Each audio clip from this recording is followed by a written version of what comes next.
Bom, sejam bem-vindos aí a essa última parte aqui do vídeo de gravação da tela de cadastro de funcionários. Vocês podem verificar aqui que a minha tela já está toda pronta, né?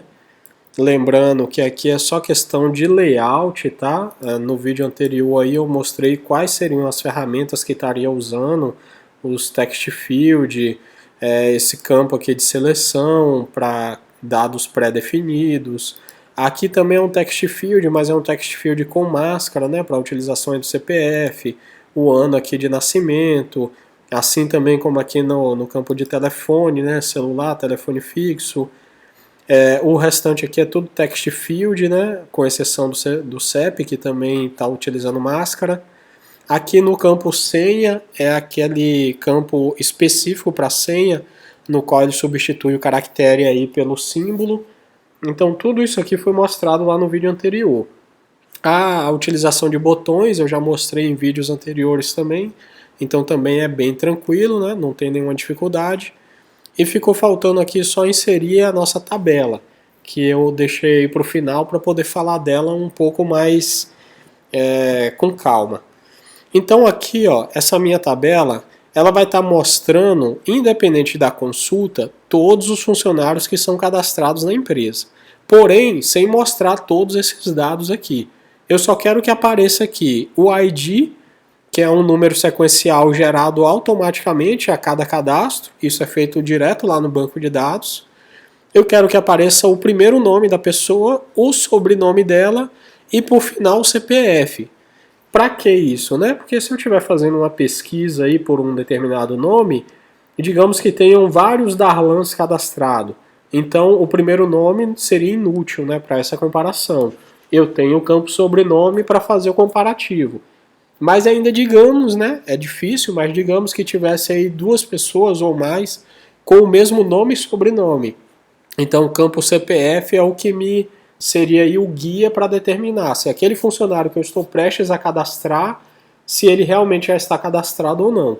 Então esse é o objetivo dessa tabela. Por mais que ele mostre todos os funcionários cadastrados, mas aqui não é uma consulta geral para ter todos os dados. Eu quero saber apenas se o funcionário que eu estou prestes a cadastrar já está ou não cadastrado. Então eu venho aqui no meu projeto. Para eu poder estar trabalhando com a tabela, eu tenho que pensar da mesma forma como eu pensei ao desenvolver aqui o meu fundo. Ó. Eu preciso ter um scroll pane aqui, porque, como eu disse, né, vai que essa empresa aí tenha, sei lá, 10, 200, 1000 funcionários cadastrados. Essa lista aqui ficaria imensa, já que independente da busca, ele vai mostrar todos os nomes. Então aqui eu tenho que ter um scroll pane para que eu faça com que a minha tabela, por maior que ela seja, ela gere aí uma barra de rolagem, né? Então ela fica limitada a um tamanho estático, porém a tabela eu posso aí ter quantas linhas forem necessárias. Então eu inicio aqui jogando um scroll pane aqui nessa área. Eu vou determinar aqui qual é o tamanho de comprimento que eu quero que ele tenha. Aqui estaria um tamanho bom. E dentro do scroll pane, veja que ele está aqui, ó. Aí dentro do scroll pane, ao invés de eu jogar um painel, como eu fiz na hora que a gente criou aqui o fundo, eu já posso jogar diretamente uma tabela. Então eu tenho aqui a ferramenta tabela. Veja que quando eu passo o mouse por cima, ele criou uma linha pontilhada indicando aonde que essa tabela está sendo inserida. E quando eu solto, ela preenche aqui automaticamente. Para eu poder estar editando aqui as colunas da minha tabela, seja para só simplesmente modificar o título, ou para acrescentar, ou para tirar, eu tenho que selecionar a minha tabela. E aqui agora você tem que tomar cuidado, porque se você só clicar aqui, você está selecionando o scroll pane, tá vendo?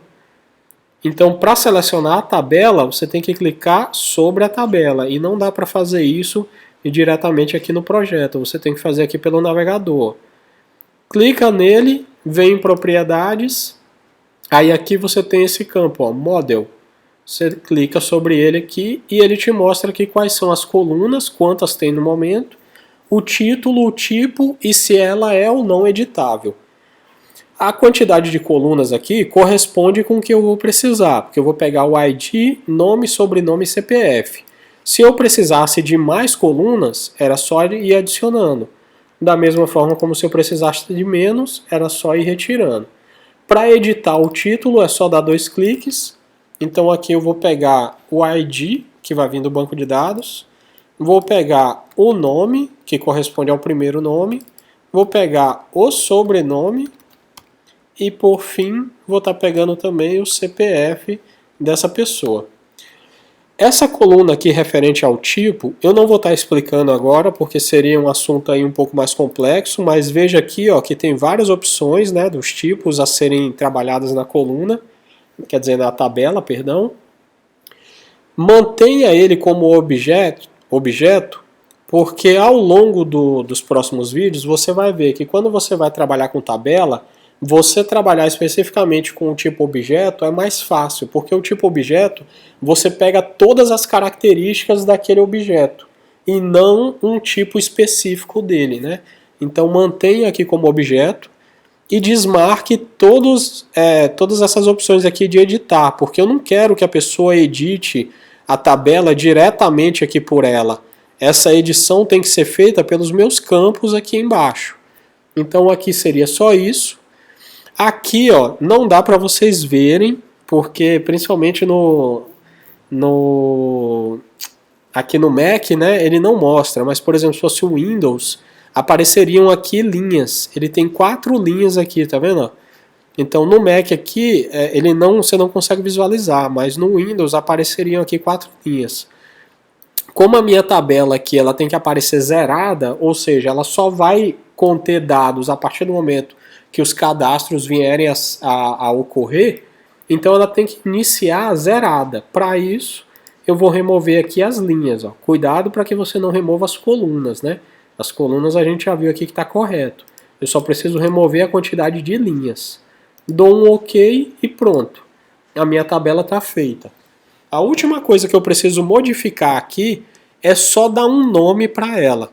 Se vocês se recordam em algum vídeo aí para trás, eu citei bem claramente isso. Todo objeto que você for manipular ao longo do teu projeto, é bom que você dê um nome para ele, porque vai te facilitar na hora de você fazer alguma referência a ele.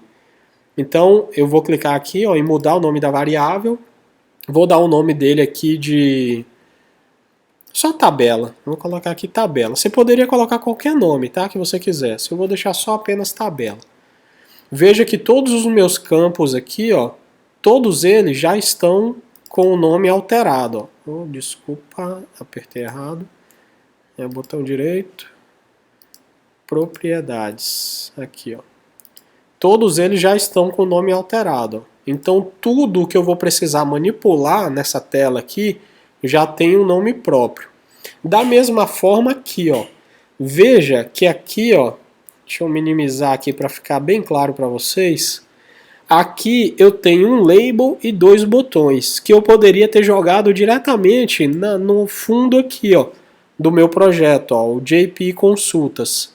Mas aqui eu criei um fundo especificamente para ele, só para poder estar inserindo esses 2 botões e esse texto. Por que eu fiz isso? Eu vou executar o meu projeto aqui para vocês verem funcionando. A parte de codificação aqui que eu fiz, vocês não viram, mas eu vou estar explicando, tá? Era só para poder testar aqui com vocês. Então tá aqui, ó.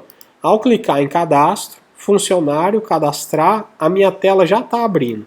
Ela ainda está desregulada aqui, porque eu não diminui lá o tamanho dela, não tem problema. Assim também como a minha tabela aqui, eu ainda preciso ajustar o tamanho dela lá, isso aqui também não tem problema. O que eu quero mostrar para vocês é isso aqui, ó. Veja que aqui no meu projeto aparece o botão buscar e o botão limpar busca. E tem toda essa caixa aqui por baixo. Já ao ter executado aqui o meu projeto, essas informações não estão aparecendo. Porque o objetivo aqui é que a pessoa digite um texto e clique em buscar. A partir do momento que ele clicou em buscar, o botão de busca some e aparece um botão novo, que é esse que está aqui do lado, ó, limpar busca. E cá embaixo aparecem os campos de edição, né? Para a pessoa poder estar sabendo o que fazer. Ó, para editar ou excluir um cadastro, basta selecionar na tabela e clicar em um dos dois botões. Ou seja, eu cliquei aqui e quero editar esse dado. Ou cliquei aqui e quero excluir esse dado, né?